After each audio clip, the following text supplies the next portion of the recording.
पहा नवीन एपिसोड्स एकदम add free.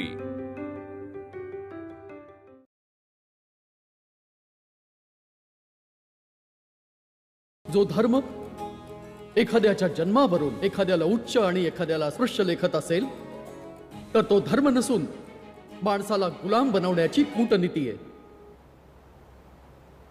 तर मुलांनो, ह्याला कोण सोडवेल?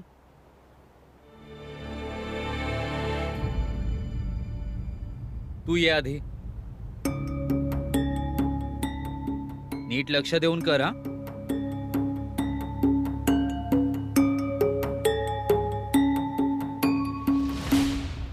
बरोबर आहे ना व गुरुजी? चुकीचं आहे, जा जागेवर बस।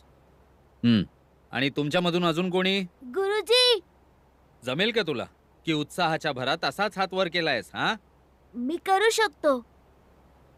असं जर समज तू चुकलास तर बाहेर उन्हात कोंबडा बनवून उभा करीन। चालेल गुरुजी। चलिए।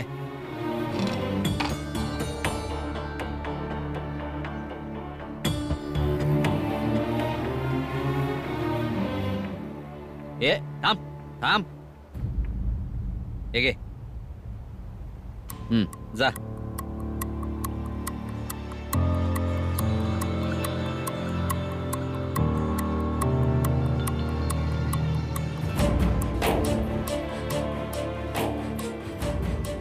गुरुजी, बरोबर आहे का चुकलं? खडू तुझ्या जवळच ठेव, ह्याचा खडू कोणीही वापरायचा नाही, बरं का?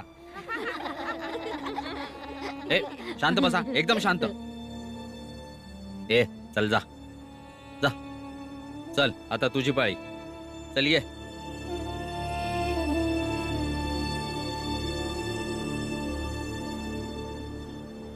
राहू द्या ना गुरुजी, आता त्या फळ्यावर कोण लिवल?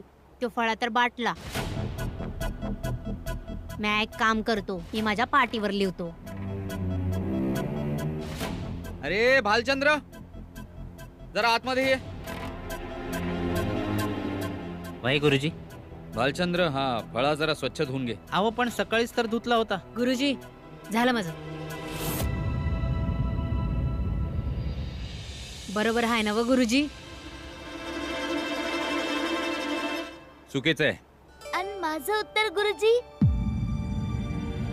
हा बरोबर आहे। भालचंद्र, जेवणाच्या सुट्टीत हा फळा स्वच्छ धुवून घे।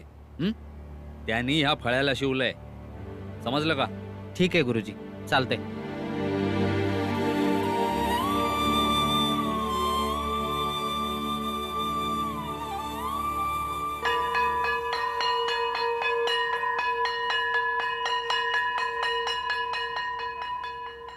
तुमचं नाव काय म्हणालात?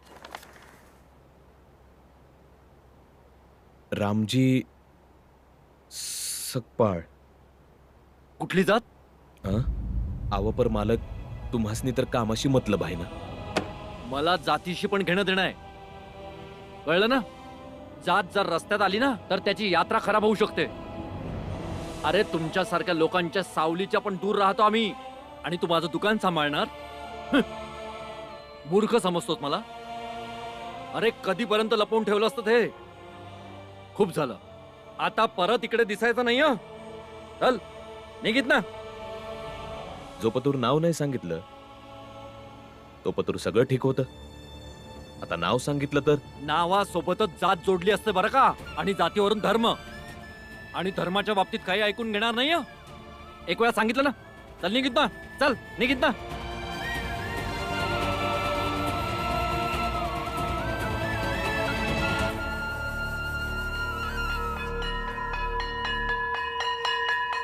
दादा, मला तर वाटलं होतं आज बी बाहेरच बसून शिकावं लागल, पण भीमनं काय डोकं चालवलं माहितीये? समदेसने ऐकावं लागलं। आज आम्ही वर्गाच्या आत बसून शिकत होतो।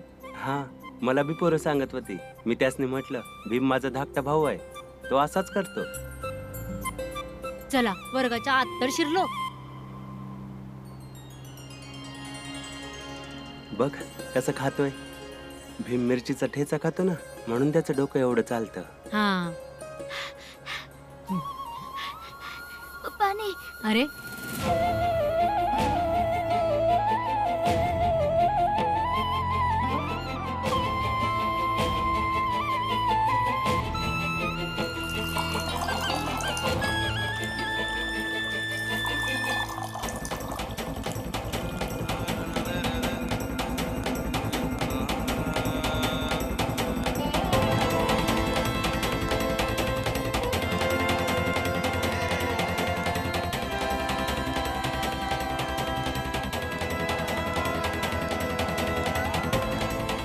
मला बी थोडं पाणी पिऊ द्या. मला लय तिखट लागलंय. ए थांब. म्या काय करू? बाहेर जाऊन दुसरं कुठलं तरी पाणी पी. पण इथं पाणी असताना मी दुसरीकडे जाऊन पाणी का पिऊ? तुमच्या जातीच्या पोरासनी या मटक्यातलं पाणी प्यायची मनाई आहे. असं कसं? या पेल्यात मी का नाही पाणी पिऊ शकत? लवकर करा ना, तिखट लागलंय. लय तिखट लागले वय. मग हेडमास्टरना जाऊन सांग, ते तुला नवीन प्यायला आणून देतील. मग पीत बस त्यातनं पाणी. आता जा इथून. पोरासनी तहान लागले, त्यांना पाणी पाजू दे. आणि मला तुमच्या जातीवाल्यांना या मटक्यामधलं पाणी द्यायची मनाई आहे. का? सांगितलं ना? चल जा इथून. मग मी घरी निघून जाईन. हा मग जा की. मला कशा पैसे सांगायलास? भीमराव, असं घाबरत राहिलास तर शिकणार कसं? बघा की, हे मला पाणी पिऊ देत नाहीयेत. काय आहे भालचंद्र? अरे लहान पोर आहे, तहानलेलं आहे. दे पाणी त्याला. पण गुरुजी, याच पेल्यातून. एकदा सांगितलेलं कळत नाही वाटतं तुम्हाला. दे पाणी त्या मुलाला.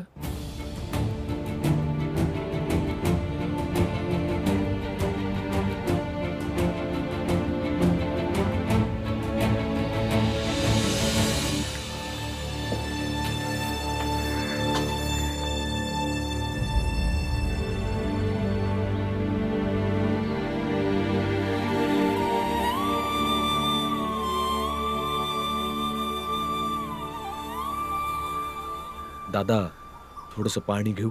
हा प्या ना. धन्यवाद. ए थांब. जात काय?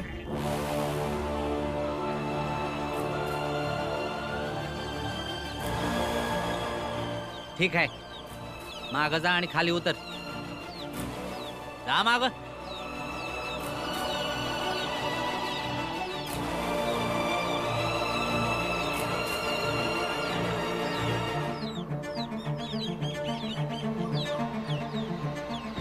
समजलं कुठल्या जातीचं आहे? इकडे ये, देतो मी पाणी.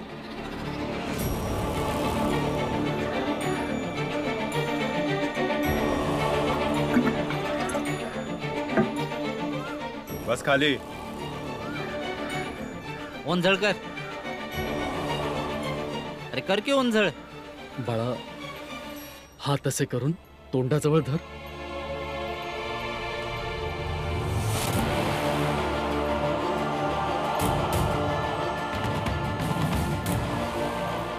बस खाली. बस म्हटलं ना.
शेवटचा घास बाबांच्या नावाचा. खा रे खा. काय झालं? पाणी. अरे आंटी थांब. अरे किती गोंधळ घातलाय. पाणी पाणी पाणी दे. तिखट लागले. अरे एवढं काय झालं? घे घे. पटकन.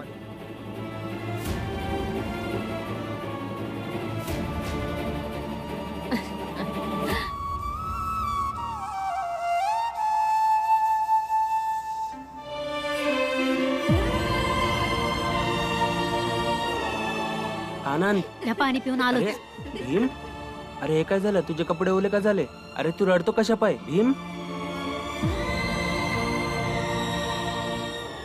भीम भीम, अरे रडतोस कशाला? अरे चाललायस कुठं भीम? अरे सांगून तरी जा भीम.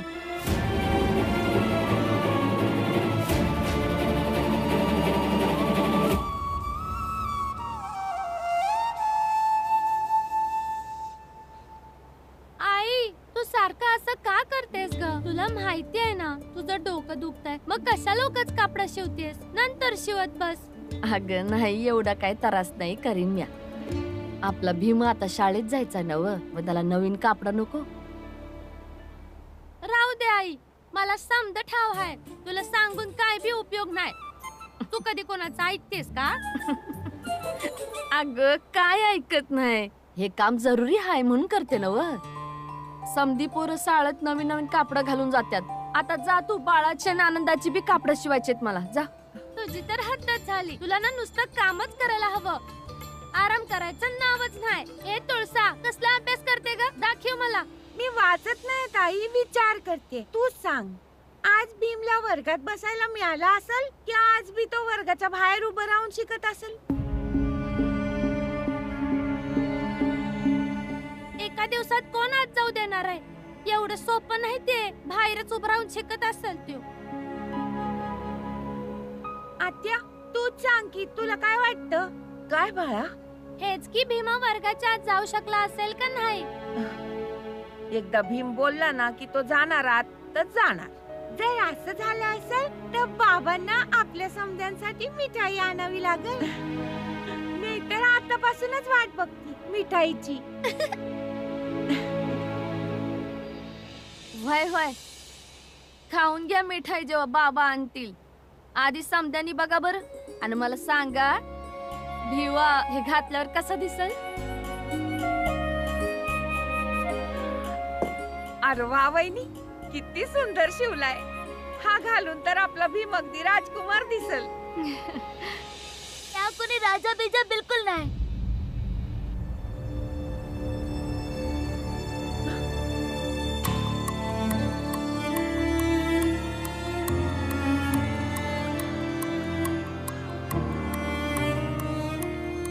आणि कोण म्हणाल तू राजा नाहीस म्हणून?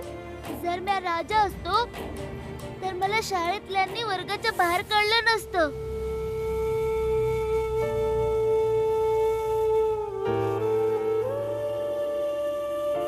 आज मी वर्गाच्या आत बी गेलो होतो तेव्हा गुरुजी म्हणले तुझं दप्तर उचल आणि समदांपासून बाजूला बस. आणि मला समदांसारखं पाणी बी पिऊ दिलं नाही आणि मला म्हणले की हात खाली कर. किती उंचावरनं पाणी टाकत होते माहितीये? ते पाणी माझ्या तोंडात जाण्याऐवजी जमिनीवर पडत होतं. आणि बघ आई, माझे कपडे बी ओले झाले. आई, तू तर मला नेहमी किती मायेनं पाणी पाजतेस आणि ते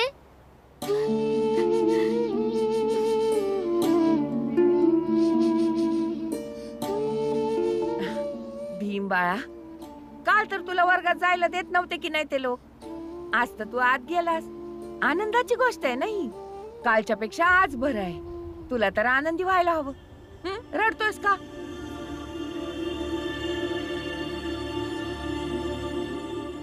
भीमा, हे बघ, मला वाटतंय की तुझी आत्या बरोबर बोलते. जर आज तुला वर्गाच्या आत घेतलंय तर उद्यापासून अजून छान होईल, हो ना? असं रडायचं नाही बाळा. अच्छा, बरं मला हे सांग, तू वर्गाच्या आत शिरलास तरी कसा? मला नाही सांगायचं आणि मला त्या शाळेत शिकायचं बी नाही. ही कुठली शिकायची पद्धत आहे? एकाला ओरडून मागं बसवायचं आणि एकाला सगळ्यात पुढं बसवायचं. मला तसल्या शाळेत नाही शिकायचं. मी नाही जाणार उद्यापासनं.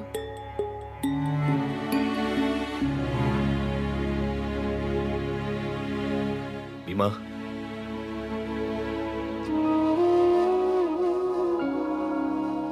बाबा, माझं नाव त्या शाळेतनं काढून टाका. मी नाही जाणार.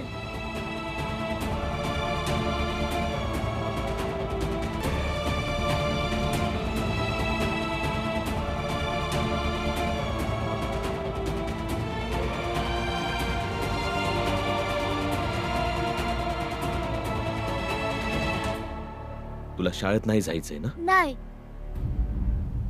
ठीक आहे, चल माझ्या बरोबर. भाऊ भाऊ जाऊ दे ना, लहान आहे. आपण समजवलं तर समजेल की तो. नाही मीरा, हे आमच्यातल्या बाप लेकाची बाब आहे. आमच्यामध्ये कोणी नाही बोलणार. चल माझ्या बरोबर.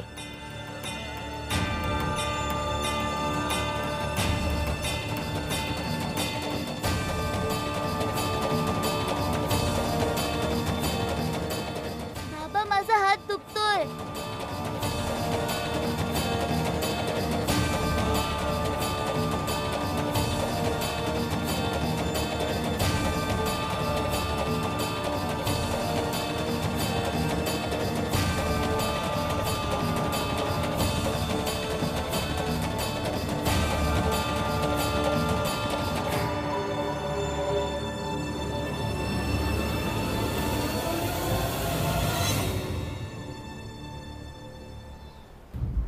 काय झालं सुभेदार साहेब? मुलानं चोरी वरी केली काय? जे इतक्या रागात घेऊन चाललंय पोराला. अरे हे तर होणारच होत. मंगेश, आता ह्याचं पोर चोरी नाही करणार तर मग कोणाचं करणार? तू एकदम बरोबर बोललास. नक्कीच काहीतरी चुकीचं केलं असेल याच्या मुलाने. सुभेदार साहेब, हे रागाचं भरात माझ्या भीमाला मारणार नाही ना?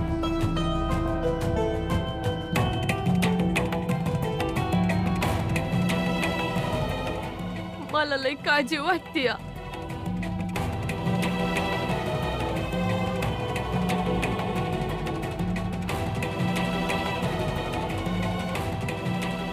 तू बी ना वहिनी, थोडासा वरडल्यावर भाऊचा राग शांत होईल ना. तू काय इतकी चिंता करते? अशीच तुझी तब्येत बरी नाही आहे.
जा, इकडे जाऊन उभा राहा.